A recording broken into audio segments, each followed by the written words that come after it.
What's up, party? Welcome back to another video. If you don't know who it is, but you should know who it is, it's Matthew. Also known as Matthew on Tame, bro. Today's video is another reaction video. I haven't did a reaction video in a while, so we're gonna do one today.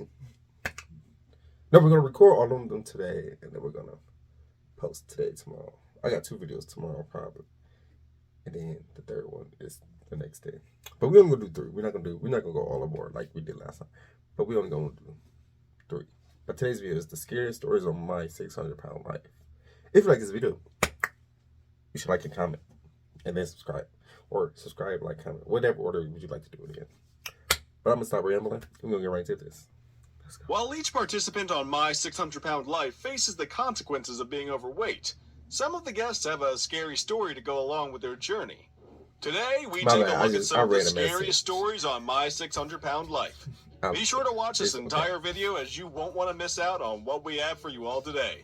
Also, leave a like and subscribe to the channel to never miss a single video. That being said, let's get right into the list. Number 7. James King. When he arrived on the show, James King weighed in at a whopping 790 pounds.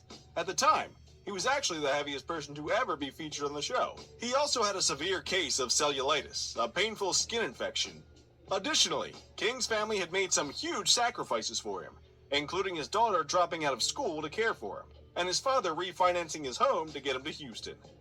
Now, James was someone who was very delusional about his current state, and it didn't really help out that his wife supported this from James.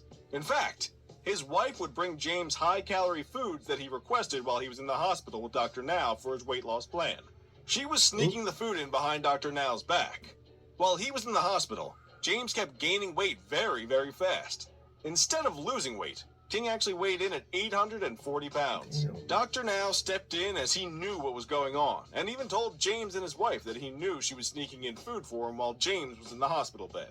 Of course, James tried to play this off and even cussed out Dr. Now, stating he had no idea why he was gaining so much weight. Eventually, Dr. Now told him to leave if he wasn't willing to adhere to the program. Well, in his follow-up episode, things had not improved. Just recently, about a month ago, James King unfortunately passed away, and while an exact cause of death wasn't revealed, King had a history of health issues which may have contributed to his passing. And we can surely say that King's weight gains were not helpful in his case at all. While it's definitely a sad loss, we can't say that James was the nicest and most compromising guest on the show, as he was rude as could be. So, do they Number burn 6. the big people, or do Robert they, like, Bouchel. is it like a Robert Bouchel's situation on his episode of My 600-Pound Life was dire from the outset. It didn't take long for Dr. Now to discover that he not only weighed nearly 850 pounds, but that he also had an addiction to painkillers like Diluad. Pretty serious stuff. But after a rocky start, Bouchel was able to finally get some control over his compulsive overeating habits. The Forked River, New Jersey resident had a lot of love on his side, including that of his mother and his fiancée, Catherine. With that support and a whole lot of work, Bouchel managed to lose a significant amount of weight under Dr. Now's watchful care. Almost 350 pounds. If you include the surgical removal of a lymphedema mass. That's impressive. Unfortunately, the removal of the mass rendered Bouchel depressed and longing for painkillers again. He even tore his stitches hoping to get more of them. Before the episode ended, Bouchel passed away from a heart attack in November of 2017. Very sad story to say the least. Number 5. Snee Murray.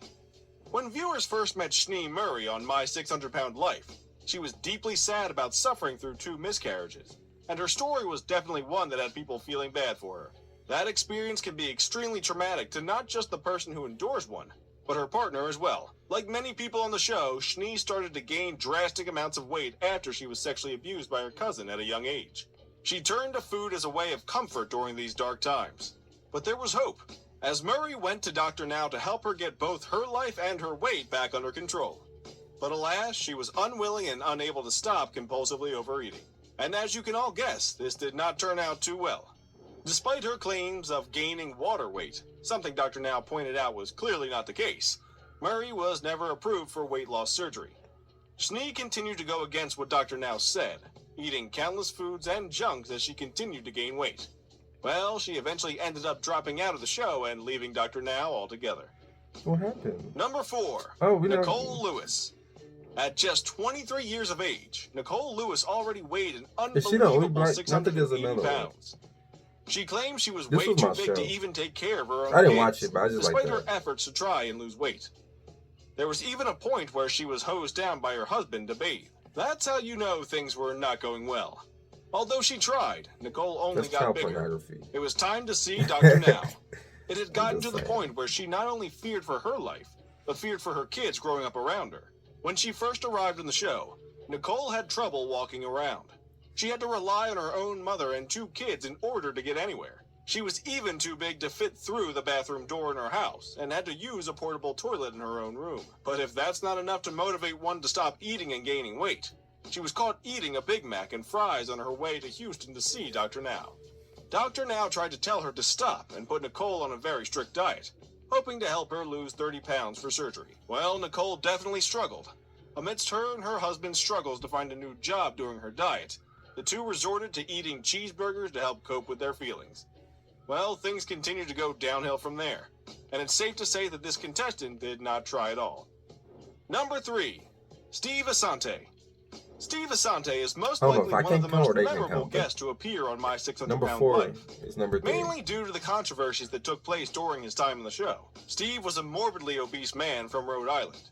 He appeared on the show alongside his twin brother, who actually also needed to lose weight. However, Steve became the face of the 2 due to his rebellion and rudeness toward the doctors, as well as his ongoing battle with drugs. Steve suffered a huge setback on the show after he was caught trying to obtain opioids while he was on the show. Well, he was surely kicked out of the weight loss program and forced into rehab for treatment. This would cause Steven to start gaining more weight, as he reached a whopping 750 pounds. However, despite all this, he continued to try and persuade the doctors to allow him to get weight loss surgery, and somehow he was convincing enough to do so. But overall, he was definitely one of the worst rude patients to appear on the show, for sure. Number 2, Bethany. 40-year-old Bethany started off her episode by stating that despite her weight and health issues, she just cannot sit down and do anything because she is a mom of 2 kids. But in her episode, we see her daughter putting on Bethany's socks as she sits down. She also relies on her 18-year-old, Isabella, to be the mother of the family around the clock. She cooks, cleans, shops, and takes care of Bethany's youngest daughter, Zoe. Despite doing basically everything, Isabella states that she would do anything for her mom because she loves her. Bethany even admits herself that she doesn't feel like a contributing mother to the family, as she is unable to do much herself. Well, so you'd think this would be a wake-up call for Beth, but unfortunately, as we can see at the end of the episode, it doesn't appear she has done much to change herself. Number 1, Megan Davis's mother. Wouldn't that hurt to have all that weight? 24-year-old Megan Davis lived with her mother, Donna. Donna cooks for her every morning and night, and pretty much cares for her every step along the way. However, it appears Donna may have been feeding Megan a bit too much considering her obesity. Donna knows that food is a comfort for her daughter, and simply wants her to be happy. But sometimes, it doesn't work out that way, especially when your daughter is fatally obese. She pretty much just lets her eat whatever she wants to eat. Well, you'd think things would get a little bit better after visiting Dr. Now. But as they review their diet at the dinner table, a week after her appointment, Donna asks Megan if she wants a little bit of bacon to go alongside her salad. Yes, you heard that right. Bacon. Later on, as Megan makes an effort to exercise and stick to her strict diet, she essentially points out that her mother has been making things even harder. Well, Dr. Now calls Donna out at the next appointment for enabling her daughter to cheat on his diet and making excuses for not losing any weight. After all this, things don't get better, as Megan's mother continues to order takeout fast food and allows Megan to eat unhealthily. I wonder what goes through this mom's head. Is it really that hard to help your daughter who's in danger of dying from obesity?